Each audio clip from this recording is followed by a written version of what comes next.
But the healthy trend ఏంటంటే దీనికి ఒక స్పేస్ అండ్ స్కోప్ ఉందని చెప్పి the last what ever 12-15 years of your journey అది ప్రూవ్ చేసేసింది ఇలాంటి సినిమాకి.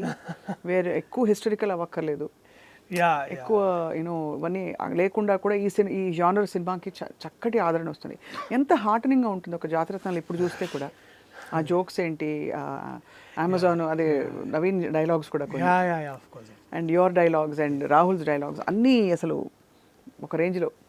సో బట్ మీరు రైటర్ అయ్యండి ప్రియదర్శి, నెక్స్ట్ మీరు కూడా రైటర్ కాబట్టి, మీరు మీ ఆవిడ రైటరు, మీ ఇంట్లో అందరూ రైటర్స్, మీ నాన్నగారు professor, everybody is so highly educated. What kind of cinema మీరు చెప్దాం అనుకుంటున్నారు గోయింగ్ ఫార్వర్డ్? మీకు ఏమన్నా ఉందా ఇలాంటి సినిమా చేయాలి ఒకటి, I want to drive this message?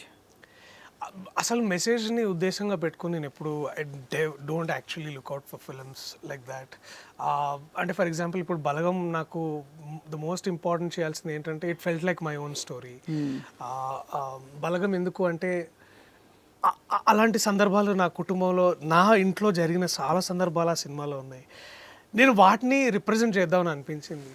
And Telangana కల్చర్ని దీంట్లో ఎక్స్ప్లోర్ చేయొచ్చు అనే ఒక చాలా గొప్ప, అది నాకు మలేషియం కానీ బలం కానీ నాకు సినిమాలే కాదు, అది ఒక ఒక ఒక ఒక cultural project they are for me. And ఒక నటుడుగా దాని నుంచి నేను చాలా నేర్చుకోవచ్చు, చాలా డిస్కవర్ చేయొచ్చు అని అనిపించి నేను ఆ సినిమాలు చేశాను. మెసేజ్ కేవలం యాజ్ అ బై ప్రోడక్ట్ వచ్చిందని నేను నమ్ముతాను. అండ్ నాకు I remember this one quotation from Narasimharao గారు, the great film maker of Telangana and also Indian cinema, that సినిమాలు సమాజాన్ని మార్చవు. We can't change cinema, I mean change society by cinema.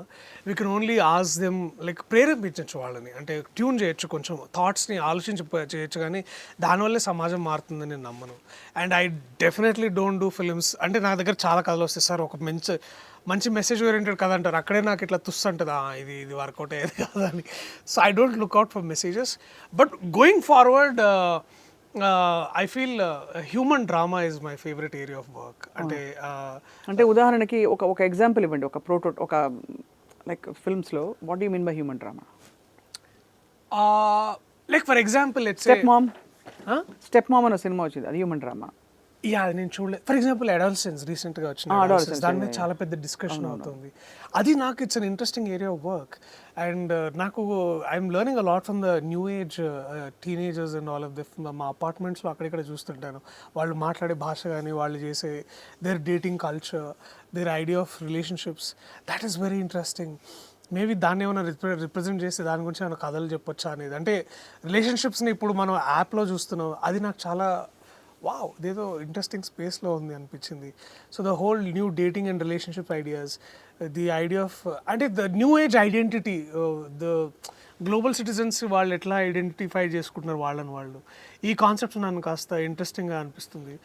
So మన next generation, అంటే మీ నెక్స్ట్ జనరేషన్, మీరే next generation, మీ next generation అయితే మరీ too much, వాళ్ళని నేను అందుకోలేకపోతున్నా అనిపిస్తుంది. సో వాళ్ళని కాస్త అంటే అసలు అర్థం కావట్లేదు హ్యూమన్ రిలేషన్షిప్స్కే, ఇది మారిపోయింది. సో వాటిని if I can want explore, ఎవరైనా కథ రాస్తే చూద్దాం. మీరు జస్ట్ లాస్ట్ 5-10 yearsలో చూడండి ఎంతమంది ఇంటికి మీరు భోజనానికి వెళ్ళారు. అంటే మనం ఇదివరకు ఉండేది కదా, ఫ్రైడే నైట్ మన ఇంటికి డిన్నర్కి వచ్చేయండి, get togethers when you are growing up probably. ఇప్పుడుందా అసలు ఆ కల్చరే లేదు. అంటే అదే అగైన్, అంటే తగ్గిందేమో డెఫినెట్లీ, బట్ నాకు కూడా వీఆర్ డూయింగ్ మోర్. అంటే ఇప్పుడు ఏమైందంటే there was also that phase, అంటే 5 ఏళ్ల కిందట ఎక్కువ I to socialise out side maybe, but it all came in to 4 walls, like with in our own home. Covid తర్వాత కూడా కొంచెం Covid also changed a lot. Covid తర్వాత నేను ఎక్కువ ఇంటికి అలవాటు పడ్డానేమో అని అనిపిస్తుంది నాకు, because home became a sanctuary for hour cells. So అదొకటి. బట్ మీరు అన్నది, సో ఈ ట్రాన్సిషనింగ్ రిలేషన్షిప్స్, ఈ transitioning human relationships, the evolution of human life, వీటి మీద కథలు ఎప్పుడు బాగానే అనిపిస్తుంది నాకు. అంటే even save the tigers for the matter of fact, exploring wife and husband relationships. So ఇవన్నీ ఏమన్నా చూద్దాం, ఎవరైనా కథలు అట్లా రాస్తే. అట్లా రాయాలి, కానీ అప్పుడే మీరు ఇంకా కొన్ని ఇలా మాస్ డాన్సులు, కొంచెం కామెడీలు, డెఫినెట్లీ అది హాయిగా నవ్వుకుంటే భలే ఉంటుంది. This is what Sarangapani is about. It is about ఈ జాతకాల గురించి. ఇప్పుడు ఎందుకంటే సార్ నాకు చెప్తుండేవాళ్ళు అనమాట, అంటే he tells me of this thing about when our defense minister went to buy Rafale. ఆయన రఫేల్ లాంటి ఒక అల్ట్రా మెషినరీని బొట్టు పెట్టి కొబ్బరికాయ కొట్టి తీసుకొస్తారు ఇండియాకి.